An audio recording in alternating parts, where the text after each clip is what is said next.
uguska qarsanina hoostiina yaysan ka qaraabanin maalin kasta yaysan kula soo dirsinin ooyin iyo uurkutaal yaysan diriskaaga dhigin waa cadow manaxa ah waxay ka hor yimideen diinta islaamka nabi maxamed calayhi salaatu wasalaam soo koonkaa ninka ugu fadliga badnaa asiga maaha soo ummaddaa ninkii loo soo diray nabi maxamed ma ahayn axaadiistiisay ka hor yimideenay diiday inay la dagaalamo waayaan markaasay diin sheeganayaan diinta allah ka saaree xadiidkii rasuulka waxa waye almuslim qofka muslimka ah man sallima almuslimuuna min lisaanihi wa yadihi waxaa la yidhaahdaa muslimka xalaasha waa midka gacantiisa iyo afkiisa laga nabadgalaa war xataa hal qof dili maayo hal qof hadduu inta uu soo bareera xabad ku dhifto xakaa biilaha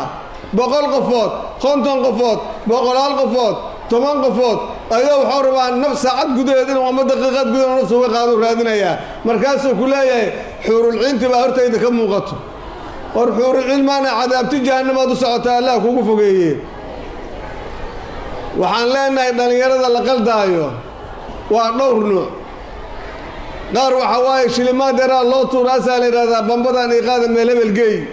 ama miinadan qaada meel hebel geey markaasaa $2 iyo $5 loo tuurayaa markaasaa mid lagu halaagayaa qaar waxay sameynayaan darooga inta la siiyaa bambooyin lagu soo xidhaayo miinooyin inta darooga la siiyo asigoo daroogaysan uu kuu imaanayaa ma min daroogaysanaa diin shaqa ku leh ilaahay waa ka dhahay walaa taqrabu salaata wa antum sukaara how dhowaanina salaada idinkoo cabsan oo sarqaansan ma nin sarqaansanaa janna arkaayo waa la soo daroogayaa qaarkood maxaa yeele maba ogaba inuu dhimasho waa xataa ma oga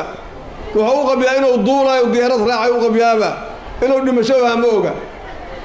markaasaa madaxiisi meel ka soo qaad lugtiisi meel ka soo qaad gacantiisi meel ka soo qaad ayaan ku dhibanna annaguna maalin kasta haddaanaha dowladda hoose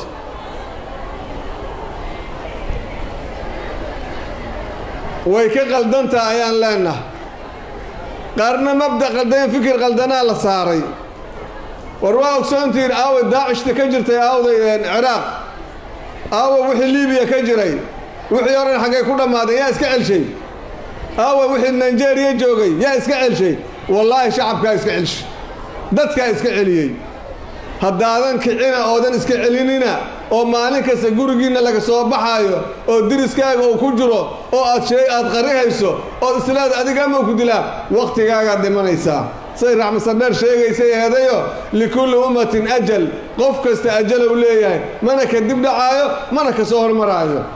laakiin ha qarinin cadowgan waa ogsoontiin gabar soomaaliyeed hadda ka hor degmada kaxda ayaa isku duubtay ma dhimatay gabadhii allahu akbar allahu akbar gabadhi soomaaliyeed waa nooshaa alxamdulilaah nin shabaabay isku duubta say nabtiray gabar soomaaliyeed gabaray ahayd degmada dayniina kuwa igoo raba inay wax qarxiyaan aa lagu qabtay kaaraankaani kuwa baasuu ka turaa inta shacab raacday inay soo qabteen mustawa heerkaas ayaa la gaaray cid wax ka hallaabeenna ma jirto calaa kulli xaal waxaan rabnaa dagaalkaani haddaan si toosa loo wada gelin soomaalidu waxay tidhahdaa gacan kaligeed ma sacbiso far kaligeedna fool ma dhaqdo haddii la yidhaahdo dowladda adigaa ah dowladda anaa ah dowladda asigaa ah dowladda ayadaa ah haddii aan maalin kasta iska daba laalaadno goormaan huru soconaynaa hadda bahalkan kursigan kaliya meeshaan mansadan aan taaganaha meeqo qofoodaa soo istaagtoo ka hadashay canabaa ka hadashay faadmo kayf baa ka hadashay raxmaa ka hadashay suldaanaa ka hadashay batuulaa ka hadashay qofkas intay midow ka hadlasuu ka tagay soo macna hadda waa taagana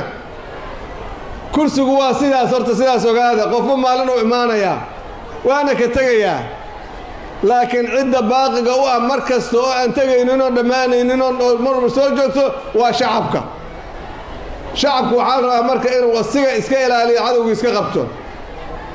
waxaa laga yaabaa inay naf ka raadiyaysaa qof mucaarada uu leeyahay saanaa wax la yeel xaggaasaa wax ka dhaca saasaeed waa la leeyahay mucaaradku waa hadlayaa laakiin laftirkiisa wuxuu wax ka raadinayo ha ku saleeyo mucaaradka dowlad dhiska iyo qaran dhiska ha ku saleeyo kelmadihiisa waa mahadsantihiin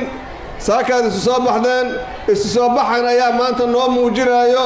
sida aan lidda ugu nahay cadowga khawaarijta ah ee dilayga ah ee maaragtay manaxaha ah ee arxanlaabaha ah kuwaas ayaa waxaa daliil u ah isu soo bixina maanta ayuu daliil u yahay waxaana rajaynayaa insha allahu haweenka doorkoodii maanta waa muuqayaa waana qaateen doorkoodii waa qaateen